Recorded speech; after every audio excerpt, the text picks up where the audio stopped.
अब वो एजीआर वाली खबर जिसकी मैं बात कर रहा था, वोडाफोन आइडिया को बड़ी राहत मिल सकती है।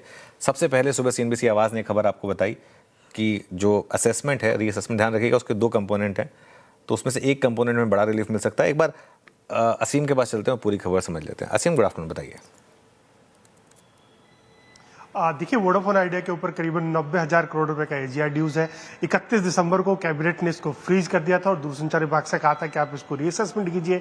15 जनवरी को दूरसंचार विभाग ने उनके जो फील्ड ऑफिसेज है, जिसे कंट्रोलर ऑफ कम्युनिकेशन अकाउंट्स भी कहा जाता है, उनको निर्देश दिए कि आप फरवरी के एंड तक ये अपने एजीआर का जो रीअसेसमेंट है उसको पूरा कर लीजिए।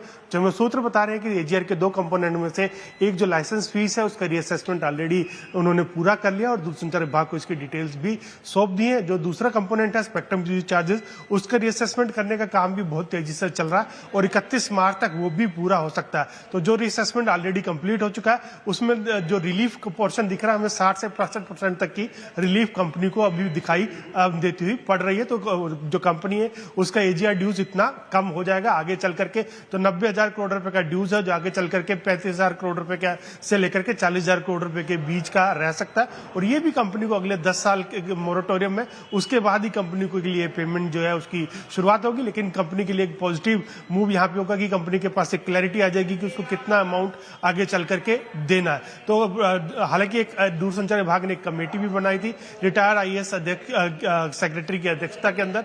तो वो कमेटी इसका फाइनल असेसमेंट करेगी कि कितना कंपनी को अमाउंट देना। लेकिन अभी जो इनिशियल अमाउंट से दिख रहा है कि कंपनी को करीबन 60% से लेकर के 65% तक की रिलीफ कंपनी को आती हुई दिखाई दे रही है। 60 से 65% तक की रिलीफ। शुक्रिया आसिम जी जानकारी के लिए। तो ये वोडाफोन आइडिया के लिए एक बड़ी राहत की खबर। 2.5% अब आपको स्टॉक करता हुआ नजर आएगा। कारोबार 10% से 10 रुपए पर कर रहा है कारोबार, इनफैक्ट उससे ज्यादा ही। आशीष चतुर्वेदी जी, वोडाफोन आइडिया को लेकर क्या व्यू बन रहा है आपका? अभी फिलहाल अवॉइड करना चाहिए जिनके मतलब जो हाथ लगाने का सोच रहे हैं, या फिर अब तस्वीर साफ हो रही है वोडाफोन आइडिया को लेकर?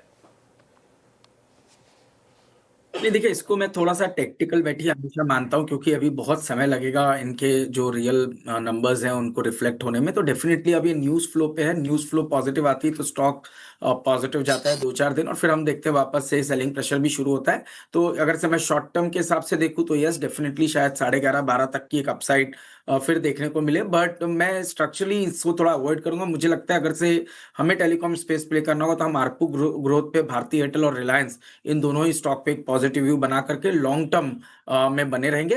वोडाफोन को टेक्टिकल बेट्स के तौर पर देखा जा सकता है। ओके, टेक्टिकल बेट है अभी आपकी यहाँ पे। अगर आप देखें तो कोई डिसाइसिवली अगर आप देखें आपका व्यू नहीं है यहाँ पर, और स्ट्रॉन्ग प्लेयर्स के साथ अभी भी आप इस टेलीकॉम स्पेस में रहेंगे।